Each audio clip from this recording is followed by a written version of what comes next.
오늘 하나님께서 저희들에게 주시는 말씀은 베드로전서 3장 9절 말씀입니다. 한 목소리로 합독하도록 하겠습니다.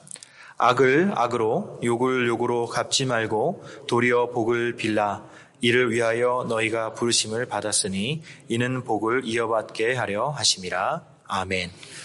2018년도는 제게는 여러모로 의미가 깊은 한 해였습니다. 개인적으로는 개척한 지 한 8년 6개월 됐는데요. 제가 육체적으로 정신적으로 제일 힘들었던 한 해였습니다.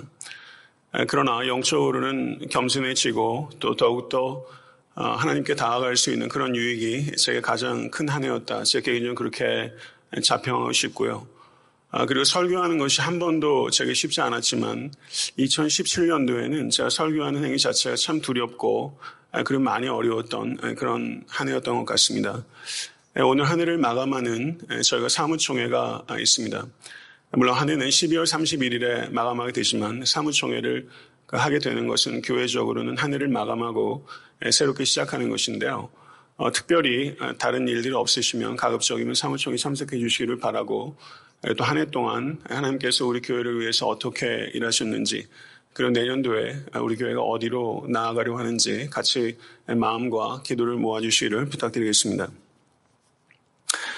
지난주에는 제가 베드로전서 3장 8절의 말씀으로 성도 간의 은혜로 응답하는 5가지 미덕들에 대해서 말씀을 전했습니다. 그것들은 마음을 같이 하라, 동정하라, 형제를 사랑하라, 불쌍히 여기라, 겸손하라 이렇게 5가지 미덕들이었습니다. 오늘 말씀 베드로전서 3장 9절은 적대적인 사람들에게 은혜로 응답하는 법에 대한 말씀입니다. 악을 악으로 욕을 욕으로 갚지 말고 도리어 복을 빌라. 이를 위하여 너희가 부르심을 받았으니 이는 복을 이어받게 하려 하심이라.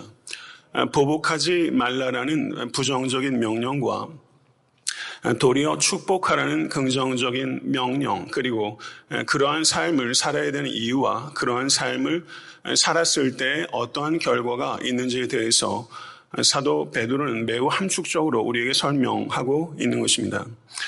그리스도인들은 원수들에게 보복이 아니라 축복으로 대갚아주는 삶으로 부르심을 받은 존재라는 것을 받아들이실 수 있게 되기를 간절히 바랍니다.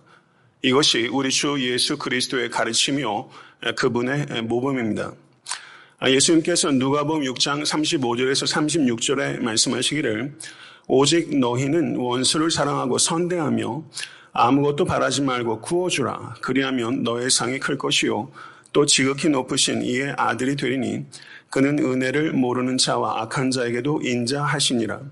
너희 아버지의 자비로우신 같이 너희도 자비로운 자가 되라. 주님께서 이렇게 가르치셨습니다. 그리고 십자가 위에서 아버지여 저들을 사하여 주옵소서 자기들이 하는 것을 알지 못함이니이다. 이렇게 기도하셨고 그리고 십자가 위에서 욕을 당하시되 맞대어 욕하지 아니하시고 고난을 받으시되 위협하지 아니하시고 오직 공의로 심판하는 이에게 부탁하셨습니다. 우리 그리스도인들은 그리스도의 가르침과 모범 이 2가지를 다 따라야 하는 것입니다. 한 청년이 영국의 스펄전 목사님께 이런 질문을 했습니다. 스테반이 돌에 맞아 죽을 때 하나님은 도대체 무엇을 하고 계셨습니까? 이와 같은 당혹스러운 질문에 스펄전 목사님은 순간적으로 하나님께 지혜를 구했고 그의 청년에게 이렇게 대답했습니다. 형제여, 스테반에게 하나님께서는 용서할 수 있는 능력을 주셨다네. 이렇게 대답했습니다. 스테반은 무릎을 꿇고 사도행전 7장 60절을 보게 되면 이렇게 기도했습니다. 주여 이 죄를 저들에게 돌리지 마옵소서. 그리고 날아오는 돌을 맞으면서 핍박하는 자를 위해서 드린 이 스테반의 이 위대한 기도는 사도행전 9장에서 사도 바울의 회심으로 열매 맺은 것입니다. 할렐루야. 성도 여러분, 그렇게 놀랍게 회심했던 사도 바울은 로마서 12장 17절에서 아무에게도 악을 악으로 갚지 말고 모든 사람 앞에서 선한 일을 도모하라 라고 목청껏 외쳤고 그리고 고린도전서 4장 12절에서 또 수고하여 친히 손으로 일을 하며 모욕을 당한 즉 축복하고 박해를 당한 즉 참으라. 이렇게 사도 바울은 외쳤던 것입니다. 이러한 놀라운 가르침은 성령께서 사도 바울에게 영감하신 것이지만 사도 바울은 분명히 이와 같은 가르침을 줄 때 사도행전 7장에서 스테반이 드렸던 그 기도로부터 큰 감동을 받았고 그리고 그 기도를 종종 기억했음에 틀림없습니다. 성도 여러분, 선을 행하십시오. 그러나 우리가 사는 이 세상은 선을 악으로 갚는 일이 다반사입니다. 이 세상에서 악을 악으로 갚고 욕을 욕으로 갚으면 그것을 전혀 이상하게 생각하지 않습니다. 그러나 이 세상에서 그리스도인들은 악을 악으로 갚고 욕을 욕으로 되갚는 보복이라는 중력에서 벗어날 수 있는 유일한 대한 공동체, 그것이 바로 성도요. 그것이 바로 이 자리에 계신 권속들이라는 것을 기억하실 수 있게 되기를 간절히 바랍니다. 그리스도께서는 우리에게 자유를 주셨습니다. 믿으십니까? 그리스도께서 주신 이 자유는 보복으로부터의 자유도 포함된다는 것을 기억하십시오. 성도 여러분, 성도님들 손에 보복할 수 있는 힘이 있는데도 불구하고 보복하지 않을 때 그것은 여러분의 원수의 양심에 가할 수 있는 가장 강력한 책망이 된다는 것을 부디 믿으실 수 있게 되기를 간절히 축원합니다. 사도행전 24장과 26장을 보게 되면 사울의 양심을 향해서 다윗이 가장 강력하게 책망한 내용들이 기록되어 있습니다. 잘 아시는 대로 사무엘상 24장을 보게 되면 엔게디 광야에서 사울을 죽일 수 있는 기회가 다윗에게 주어졌습니다. 그러나 다윗은 그렇게 하지 않았고 그리고 사울의 옷자락을 베었을 뿐입니다. 왜 그렇게 했습니까? 그것은 다윗이 사울보다 하나님을 두려워했기 때문입니다. 사울을 살려준 후에 다윗은 사울에게 이렇게 말했습니다. 여호와께서는 나와 왕 사이를 판단하사 여호와께서 나를 위하여 왕에게 보복하시려니와 내 손으로는 왕을 해하지 아니하겠나이다. 이렇게 말했던 것입니다. 그리고 이와 같은 다윗의 선대는 사울의 양심을 찌르는 칼이 됐습니다. 그러나 사울은 양심에 칼이 찔렸지만 감동을 받았지만 저의 삶은 변화되지 않았던 것입니다. 그리고 사무엘상 26장을 보게 되면 다윗에게 사울을 죽일 수 있는 두 번째 기회가 찾아왔습니다. 그러나 그때도 역시 잘 아시는 대로 다윗은 사울을 살려주었습니다. 이것은 엔게디에서 다윗이 사울을 살려준 것이 그저 감상적인 결정이 아니라 명확한 기준에 따라 다윗이 순종했다는 것을 분명하게 나타내는 것입니다. 사울이 잠들어 있을 때 다윗의 부하장수 아비새는 사울을 죽일 수 있는 절호의 기회가 다시 찾아왔다. 이렇게 보았지만 다윗은 눈앞에 누워있는 사울을 보면서 그것이 기회가 아니라 시험이라는 것을 간파했습니다. 유불리에 따라서 자기를 합리화하며 살아가는 사람도 있고 하나님의 뜻에 따라 자기를 부인하며 사는 사람들도 있습니다. 성도 여러분, 여러분과 저는 어느 쪽에 속하는 사람입니까? 유불리에 따라서 자기를 합리화하면서 살아가는 사람, 하나님의 뜻에 따라 자기를 부인하며 살아가는 사람. 성도 여러분, 다윗은 하나님께서 살아계심을 믿었고 그분의 뜻에 따라 철저하게 순종했던 사람입니다. 모쪼록 다윗을 진면교사 삼으시고 살아계신 하나님을 경외하시고 하나님의 뜻에 따라 자기를 부인하는 이 자리에 계신 모든 권속 되실 수 있게 되기를 우리 주 예수 그리스도 이름으로 간절히 축원합니다. 사실 다윗이 사울을 죽였다고 한번 가정해 보십시다. 다윗이 사울을 죽여도 탓할 사람 한 사람도 없었을 것입니다. 아마도 다윗을 따랐던 그 수백 명의 사람들 가운데서는 오히려 사울을 살려준 것에 대해서 반감을 갖고 공감하지 못했던 사람들이 훨씬 많았을 것입니다. 리더로서 다윗은 지나치게 감정적인 건 아니야? 혹은 저렇게 결단력이 부족한 리더를 어떻게 따를 수 있어? 혹은 현실 감각이라는 정말 없군 이렇게 말하면서 아마 다윗을 따르는 많은 사람들이 다윗이 사울을 두 차례나 살려준 것에 대해서 문제를 제기하고 불평하는 사람은 적지 않았을 것입니다. 사무엘상하를 보게 되면 다윗은 분명히 다른 사람들의 의견을 경청하는 귀가 열린 리더였음에 틀림없습니다. 그러나 다윗은 사람들의 여론에 민감했지만 사람들의 여론에 묶였던 사람이 아니고 다윗은 오직 여호와 하나님의 뜻에 묶였던 사람입니다. 지금 이 시대 교회 그리고 나라와 민족에 이런 사람이 필요한 것입니다. 여론을 존중하고 경청하되 여론에 묶이지 않고 여론을 선도하고 그리고 하나님의 뜻에 온전히 묶여있는 사람, 이런 사람이 우리 교회에 있어야 되고 이 땅에 필요한 것이죠. 성도 여러분, 다윗은 또 한 차례 사울의 생명을 살려줬습니다.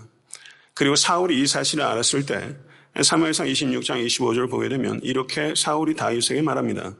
내 아들 다윗아, 너에게 복이 있을지로다. 너가 큰 일을 행하겠고 반드시 승리를 얻으리라. 이렇게 사울이 말했어요. 사울은 다윗으로부터 두 번째 감동을 받았습니다. 그리고 다윗은 대적이었던 사울로부터 축복을 받기까지 했습니다. 다윗은 사울을 죽일 수 있는 상황이 왔을 때 그것을 기회라고 보지 않았고 그것을 시험이라고 간파했고 그 시험을 이겼습니다. 그리고 다윗은 원수를 사랑함으로 원수를 패배시켰던 것입니다. 그리고 다윗은 그 두 번의 시험을 잘 넘김으로 인해서 더욱더 왕다워져 갔던 것이죠. 성도 여러분, 여러분에게 다가오는 여러 가지 상황들이 있습니다. 그것들이 과연 기회인가 아니면 시험인가, 이것을 하나님의 뜻에 따라서 올바르게 분별하시고 자기 합리화하지 않는 여러분과 제가 될 수 있게 되기를 간절히 바랍니다. 원수를 사랑함으로 원수를 패배시켰던 다윗. 다윗은 사울이 자신에게 했던 일들보다 사울이 다윗을 죽이려고 여러 차례 했었습니다. 그러나 다윗은 사울이 자신에게 한 일보다 하나님께서 사울에게 하신 일을 더욱더 중요하게 생각했던 사람입니다. 이것을 지금 이 자리에서 우리에게 적용한다면 누군가가 나에게 한 일보다 하나님께서 누군가를 위해서 하신 일을 우리는 훨씬 더 중요하고 그리고 크게 여기는 사람이 되어야 한다는 뜻입니다. 성도 여러분, 혹시 지금 누군가 때문에 괴로움을 당하고 계시진 않습니까? 그런 데서부터 무관한 인생 한 사람도 없고요. 아마 올 한 해 살아오면서 적지 않게 미움받으시거나 혹은 누군가를 미워하는 일들 있으셨을 수 있다고 생각합니다. 나를 누군가가 얼마나 괴롭게 하였느냐, 이거 정말 잠자기 어려울 만큼 고통스러운 일이죠. 그렇지만 나를 누군가가 얼마나 괴롭게 하였느냐 하는 관점보다 그리스도께서 그 누군가를 얼마나 사랑하시는가 하는 관점이 훨씬 더 중요한 것입니다. 이 관점을 찾아내시고 지키실 수 있는 여러분과 제가 될 수 있게 되기를 간절히 바랍니다. 성도 여러분, 누군가의 미움을 받는다는 것 참 힘든 일입니다. 그러나 누군가의 증오를 받게 되면 마음이 옹색해지고 옹졸해집니다. 그리고 적개심으로 불타오르고 분노가 타오르는 경우들이 있습니다. 그리고 마음으로 다짐합니다. 내게 기회가 오면 몇 곱절을 갚아주리라. 이런 마음들을 하기 마련이죠. 그러나 사울을 보면서 다윗은 사울을 통해서 자기 자신을 더 단련시키고 그리고 자기 자신을 되돌아보고 그리고 사울이라는 왕을 통해서 반면교사를 삼아 자신을 더욱더 온유하고 관용하는 인격으로 성숙시킬 수 있는 요람으로 이 사울을 다윗이 바라보았다는 것입니다. 다윗은 사울 때문에 퇴보하지 않고 사울 때문에 진보했습니다. 성도 여러분, 성경은 우리에게 보복은 결코 하나님의 뜻이 아니라고 분명하게 이야기하고 있는 것입니다. 이것을 받아들이십시오. 왜 그렇게 합니까? 원수를 위해서가 아닙니다. 바로 원수로부터 피해를 당한 나를 위해서 하나님께서 원수에게 보복하지 말라라고 이야기를 하고 있는 것입니다. 원수를 갚을 때 제일 비참해지는 대상은 원수가 아니라 원수를 갚는 우리 자신이 되기 때문에 하나님께서 원수를 갚지 말라 이렇게 말씀하고 있는 것입니다. 성도 여러분, 여기서 우리가 분별해야 되는 것은 원수를 갚지 말아야 되는 이유는 악을 심판하는 것이 잘못된 일이기 때문이 아닙니다. 악은 심판받을 것입니다. 그러나 악을 심판하는 일이 우리의 일이 아니라 하나님의 일이기 때문에 하나님께서는 우리에게 개인적으로 보복하지 말라라고 말씀하고 있는 것을 받아들이실 수 있게 되기를 바랍니다. 다윗은 탁월한 인물입니다. 그럼 다윗이 어떻게 성장했는가? 다윗은 사울의 미움과 요나단의 사랑을 통해서 성장한 사람입니다.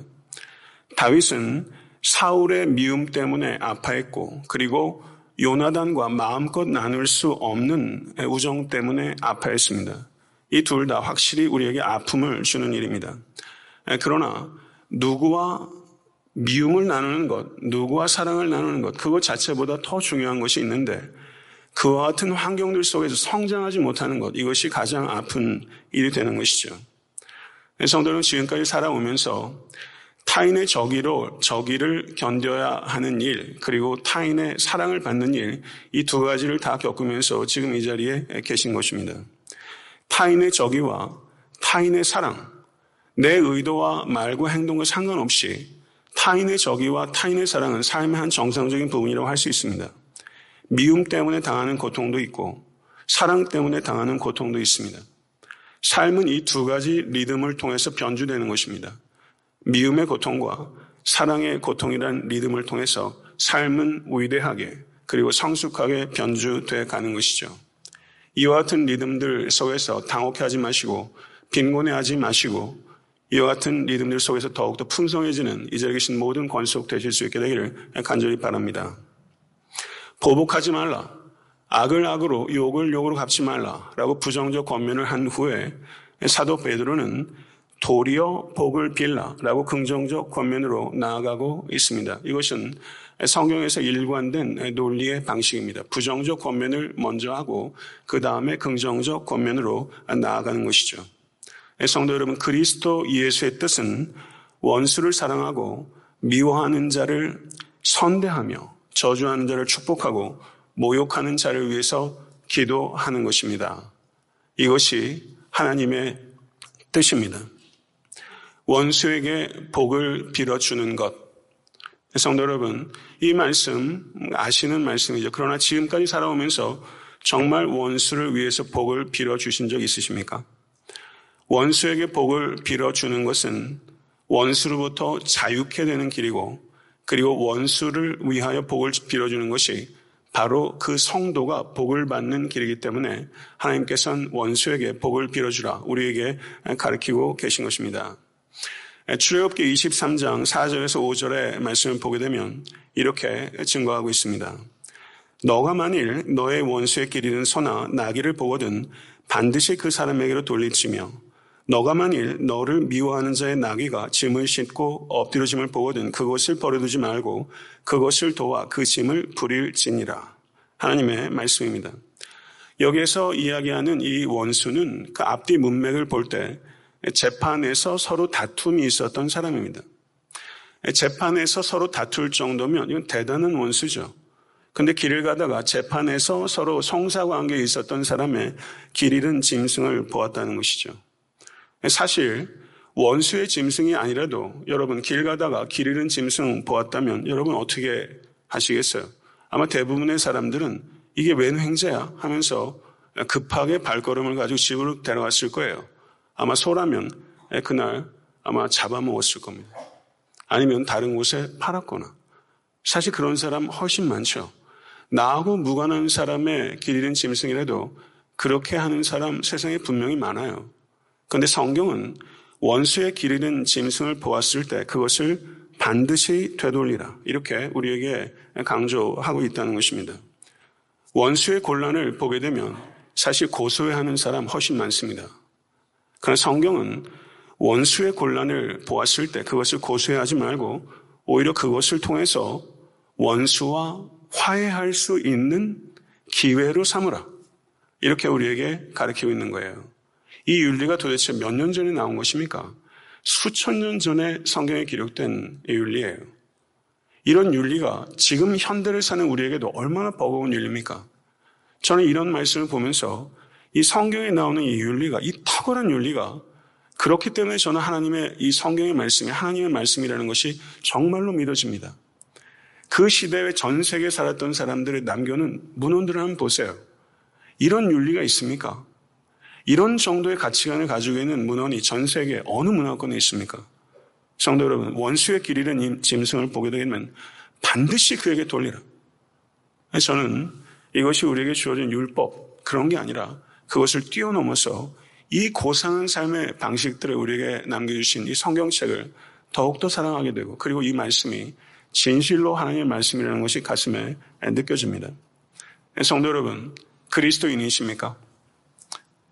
그리스도인이십니까? 진실로 자신을 그리스도인이라고 생각하시면 아멘을 크게 한번 대답해 보세요. 그리스도인이십니까? 성도 여러분, 여러분의 삶 가운데 그리스도인과 비그리스도인의 차이가 나타나고 있습니까? 어떤 게 그리스도인과 비그리스도인의 차이입니까? 여러 가지 것들을 통해서 그리스도인과 비그리스도인이 구별이 됩니다. 그러나 성경에서 가장 중요하게 그리스도인과 비그리스도인의 구별되는 차이 가운데 하나는 저를 한번 따라하세요. 원수를 대하는 방식. 원수를 대하는 방식이 그리스도인과 비그리스도인의 차이예요.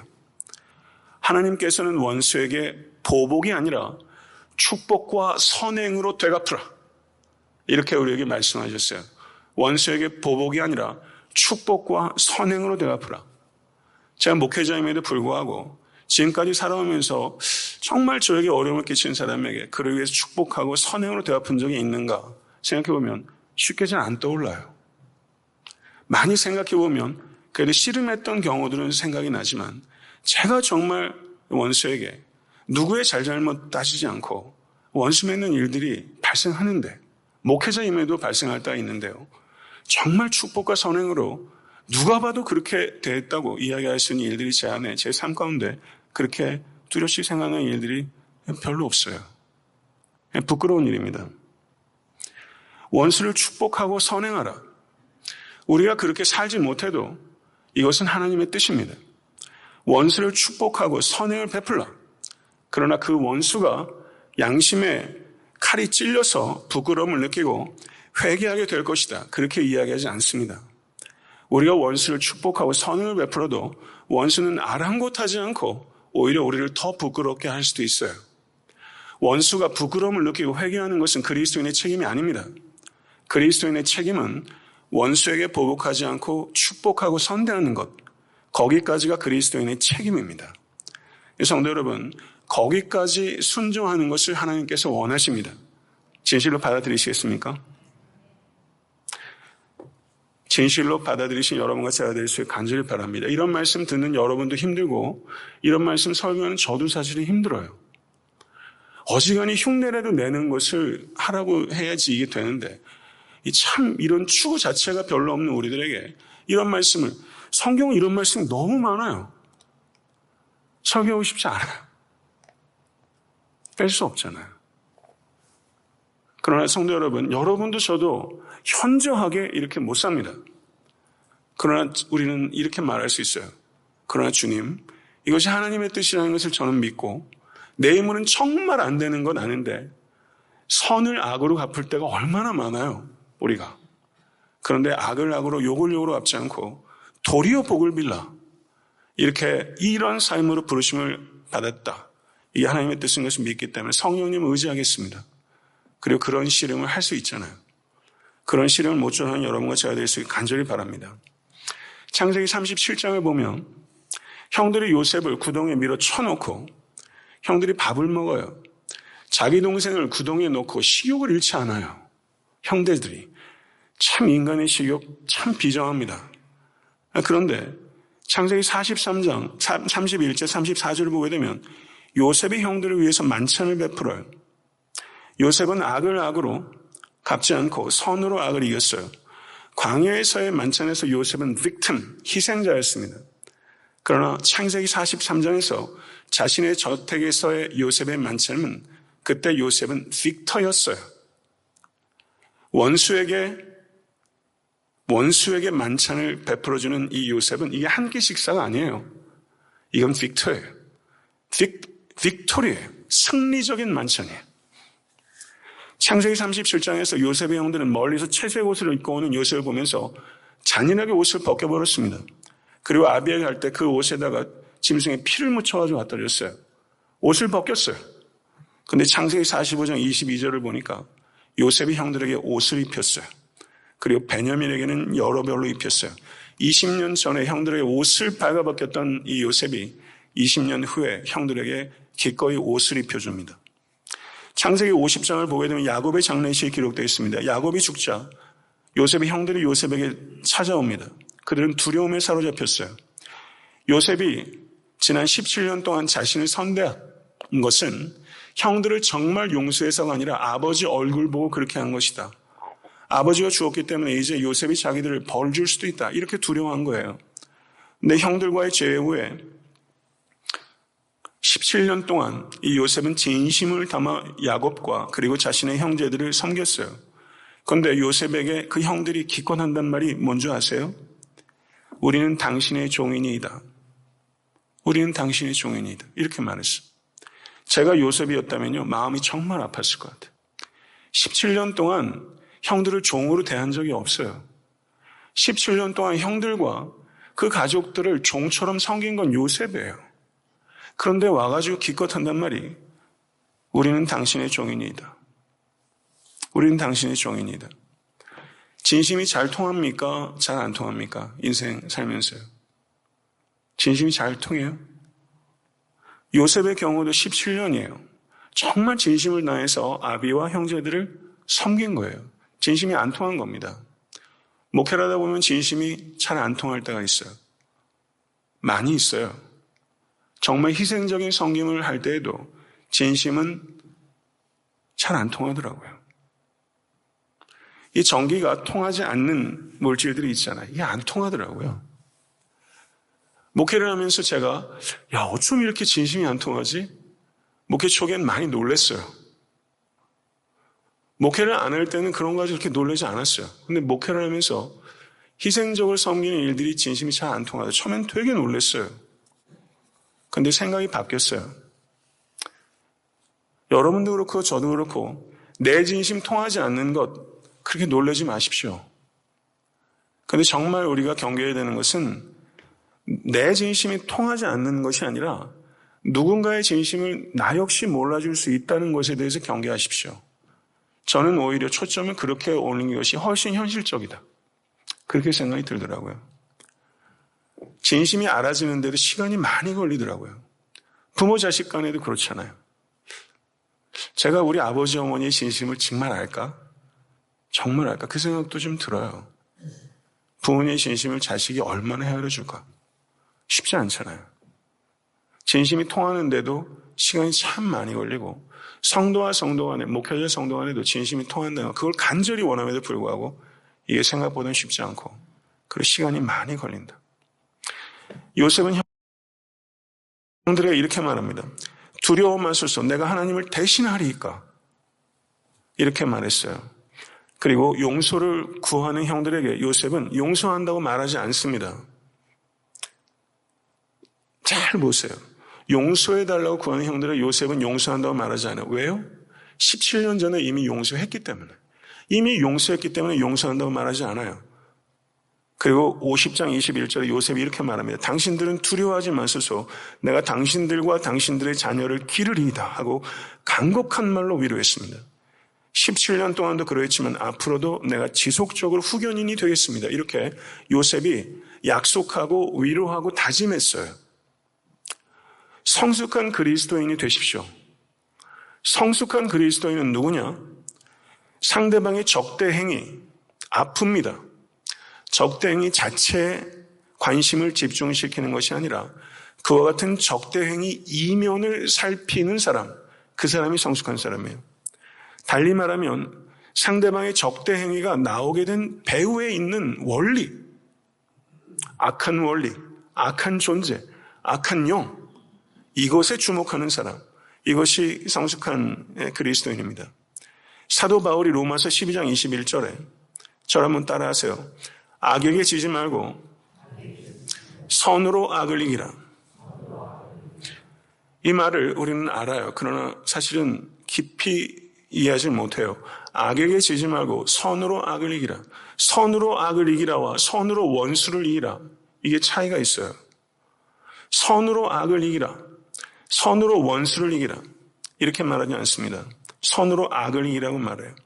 그 성숙한 그리스도인이 반응해야 되는 것은 원수들의 피상적인 적대 행위가 아닙니다.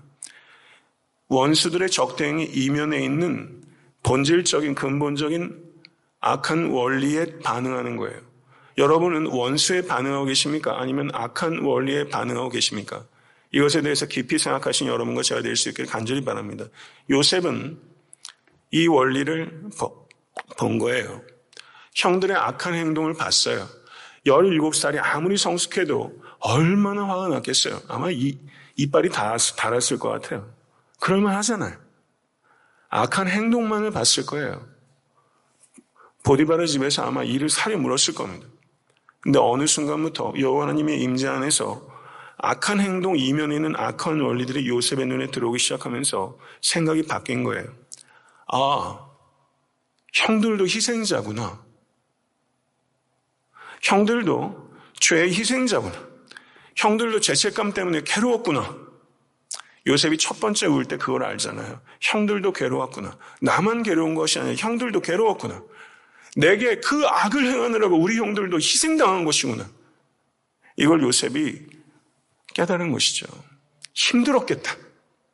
내게 악한 행위를 하느냐고 힘들었겠다.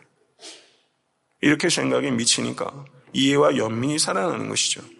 그리고 형들이 요셉이 총리가 된 것을 못 알아봤을 때, 그 앞에서 감옥에 갇혔을 때 하는 말들, 그리고 유다가 하는 말들, 여러 말들을 보면서 요셉이 3번 웁니다. 방성대곡했어요.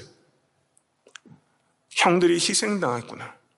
이 악한 원리를 보게 되면서, 그리고 이 악한 원리를 대응하면서 요셉은 이 모든 것들 위에 모든 상황을 다스리는 하나님의 섭리의 그 큰 파노라마, 하나님의 섭리의 큰 경위를 보면서 요셉은 경외심으로 가득했고, 그리고 창세기 50장 29절에 이렇게 요셉은 다시 고백합니다.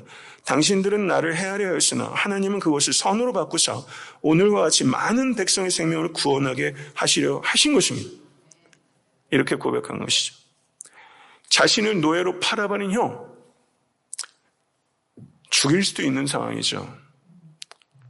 고륙상쟁하는 왕가들이 얼마나 많습니까? 동서고금을 통해서 죽입니다. 형제라도요. 일반적인 상황이면요. 죽이는 거예요. 그러나 죽이지 않고 옷을 주고 음식을 주고 그리고 든든한 후견인을 17년 동안 하고 그리고 두려워하는 형들에게 내가 계속해서 후견인으로 노력할 것입니다. 걱정하지 마십시오라고 위로했어요. 요셉은 우리에게 하나의 전형을 우리에게 주는 거예요. 그건 뭐냐? 적대적인 자에게 은혜로 응답하는 삶이 무엇인지를 이 요셉은 우리에게 분명하게 보여주는 것입니다. 말씀을 맺겠습니다. 제가 온유함에 대해서 관심을 가지고 있고 평소에 이런저런 책을 읽는데요. 제가 본질적으로는 별로 온유하지 않습니다. 그런데 팔복에 대해서 쓴 존 스타트 목사님의 책을 읽는 가운데 거기에서 마틴 로이드 존스 목사님의 글을 인용했는데 어디에서 인용했는지는 잘 모르겠더라고요. 그래서 그 책에 있었던 마틴 로이드 존스 목사님의 이야기를 제가 인용하겠습니다. 저한테는 상당히 충격이었어요. 우리가 하나님 앞에서 자신이 죄인임을 인정하는 것은 비교적 쉽습니다. 그러나 다른 사람들이 나에 대해 그렇게 말하도록 허용하는 것은 얼마나 어려운지 모릅니다. 우리는 본능적으로 그것에 분개합니다. 누구나 다른 사람이 우리를 정죄하도록 허용하기보다 스스로를 정죄하는 편을 더 좋아합니다. 예배 중 기도를 통해서 가련한 죄인을 용서하여 주시옵소서. 우리는 그렇게 쉽게 고백합니다. 그러나 예배 후에 누군가가 찾아와서 나에게 당신은 가련한 죄인이라고 부르면 그의 코를 주먹으로 한 대 치려고 할 것입니다. 우리가 하나님 앞에서 인정한 죄를 다른 사람들이 말하는 것을 우리는 도무지 허용할 준비가 되어 있지 않습니다. 여기에 본질적인 위선이 있습니다. 이렇게 말했어요. 제가 꼭 속을 들킨 것 같더라고요. 하나님 앞에서 하나님 이 죄인은 버러지 같은 이 죄인은 그렇게 하고 다른 사람이 제 죄에 대해서 아니 죄까지 얘기할 것도 없어요. 제 미숙함과 실수에 대해서 얘기하는 것 도무지 허용이 안 돼요. 하나님 앞에서는 죄인 코스프레를 그렇게 하다가 자신의 실수조차도 다른 사람이 조심스럽게 예의 있게 얘기를 해도 그것을 받아들이는 사람 열에 한 명도 안 됩니다. 이 본질적인 위선에서 자유롭지 않습니다. 하물며 내가 명백한 실수와 잘못과 죄가 아니라 아무 근거도 없이 나에게 악으로 욕으로 대하는 사람들에게 우리 주님이 세상 물정 몰라도 너무 모르세요. 용서하라, 선대하라, 중보하라, 필요를 채우라, 축복을 빌어라. 이렇게 우리에게 말씀하고 계신 거예요. 요원해도 너무 요원해요. 그러나 여러분과 저에게 이렇게 살고 싶은 마음이 있고 그리고 성령을 의지할 때 이렇게 살 수 있는 능력이 우리에게 있는 줄로 믿습니다. 오래전에 제가 스크랩했던 글을 설교를 준비하면서 다시 읽었어요. 숙인데요. 11페이지나 돼가지고 그것을 최대한 제가 요점만 간략하게 요약했어요. 이야기 중에 욕설이 있습니다. 근데 그 욕을 빼면 이야기가 맛이 떨어져요. 그래서 제가 욕을 하겠습니다. 설교 중에. 글을 쓴 사람은 의사입니다. 내가 그를 처음 만난 곳은 응급실이었다. 그날은 정말 환자가 많았다. 단 인물도 1분도 못 쉬고 거의 나르다시피 하고 있을 자정 무렵 한 환자가 침대에 실린 채 들어왔다. 할아버지 어디 아프세요? 나 할아버지 아니야 이 새끼야. 욕이 치밀어 올랐지만 억지로 자제심을 발휘했다. 어디가 아프세요? 다 아파. 다시 한번 인내심을 발휘하며 물었다. 자, 제가 다시 한번 여쭐게요. 어디가 제일 아프세요? 그걸 의사인 네가 알지 임마. 내가 어떻게 하냐. 나는 더 이상 그에게 도저히 말을 할 수가 없어서 그를 데리고 온 시립행려병원 직원에게 물었다. 그의 말로는 연고지 없는 행려병자인데 암덩어리가 전신에 퍼져 있는 상태였다. 그는 끊임없이 소란을 피웠고 간호사들에게 온갖 욕설을 퍼부었다. 그를 병실로 옮기는데 꼬박 3시간이 걸렸다. 그렇게 한 달에 더 응급실 근무를 마치고 중환자실 근무를 시작했다. 그런데 중환자실 근무 첫날 환자의 상처 부위를 소독하는 일을 하고 있었는데 어떤 환자 앞에서 소스라치게 놀라고 말았다. 엉덩이, 꼬리뼈 튀어나온 쪽, 등판과 발목 쪽에 뼈가 보일 만큼 큰 욕창이 있는 상처 부위에서 고름이 줄줄 흘러나오는 산자를 소독했어야 되는데 바로 한 달 전에 응급실에서 만난 그였다. 그런 그를 돌보던 어느 날 새벽 인내심을 최대한 발휘하여 그에 대한 조치를 마치고 중환자실을 나서는 순간 누가 보기에도 단정하고 품이 있는 중년의 여성이 문 앞에 서 있었다. 그런데 병실에 들어서자마자 그녀는 그를 부둥켜 안고 서럽게 통곡하기 시작했다. 손가락 하나도 대기 싫었던 그의 얼굴에 그녀는 자신의 얼굴을 부으며 슬픔으로 가득하여 눈물을 쏟았다. 그와는 너무나 어울리지 않는 여인의 모습과 행동에 나는 도무지 어떤 영문인지 종잡을 수가 없었다. 그녀는 그가 20년 전에 버린 아내였다. 둘째를 임신한 아내를 바람난 여자 때문에 그 사내는 버렸던 것이다. 그녀와 두 자녀들은 정성껏 이 사내를 돌보기 시작했다. 어느 날 아침 그가 위독하다는 간호사의 다급한 메시지가 도착했다. 인공호흡기를 때리는 순간 그녀는 다급하게 외쳤다. 여인은 사내의 손을 잡고 하염없이 눈물을 쏟으며 기도하기 시작했다. 하나님, 이 사람을 제게 허락해 주셔서 정말로 감사합니다. 이 사람이 제게 주었던 사랑과 그 사랑으로 인해 가질 수 있었던 소중한 두 아이들 때문에 저는 괜찮았고 저는 행복했습니다. 그러더니 사내의 귀에 이제 당신을 떠나보내야 하지만 언제나 감사했어요. 그녀의 기도가 끝날 때쯤에 병실에 눈물을 흘리지 않고 있던 사람은 한 사람도 없었다. 심지어 병원에서 독사로 유명한 과장도 손수건을 꺼내들고 급하게 밖으로 튀어나왔다. 나는 종종 그때 그 사람들을 생각한다. 그들의 이야기를 지인들에게 나눌 때면 요즘 같은 세상에 바보 같은 여인이라고 말하는 사람이 적지 않다. 그러나 아무리 세상이 각박하다 할지라도 그런 사람들이 있기에 조금 더 살만하고 희망이 있는 것이 아닐까. 이렇게 숙의 내용이에요. 적대적인 사람들에게도 은혜로 응답하는 바보 같은 여인. 적대적인 사람들이 여러분에게 있습니다. 그들에게 은혜로 응답하는 바보 같은 사람들이 될 때 성도님 이 세상이 좀 더 살만해지지 않겠습니까? 모쪼록 이 교회 내에서도 은혜로 응답하심으로 말미암아 교회가 좀 더 살만해질 수 있도록 여러분의 가정과 일터가 좀 더 살만해질 수 있도록 그것이 하나님께서 기뻐하시는 뜻이고 그것이 복을 받는 길이다. 성경 우리에게 말씀하셨어요. 제가 예전에 말했지만 아이슈비츠를 만든 짐승도 인간이고 아이슈비츠에서 성자처럼 살 수 있는 것도 인간이에요. 인간은 참 다채로워요.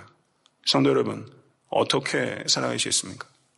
모쪼록 은혜로 응답하는 사람, 성도 안에도 그리고 우리에게 원수로 대하는 사람에게도 은혜로 응답하는 삶을 살아가는 사람, 모쪼록 그런 성도가 되셔서 하나님을 기쁘시게 하고 그리고 의미 있고 가치 있고 그리고 감격적으로 삶을 살아가시는 이 자리의 모든 권속과 제가 될 수 있게 될 간절히 소원하고 또 소원합니다.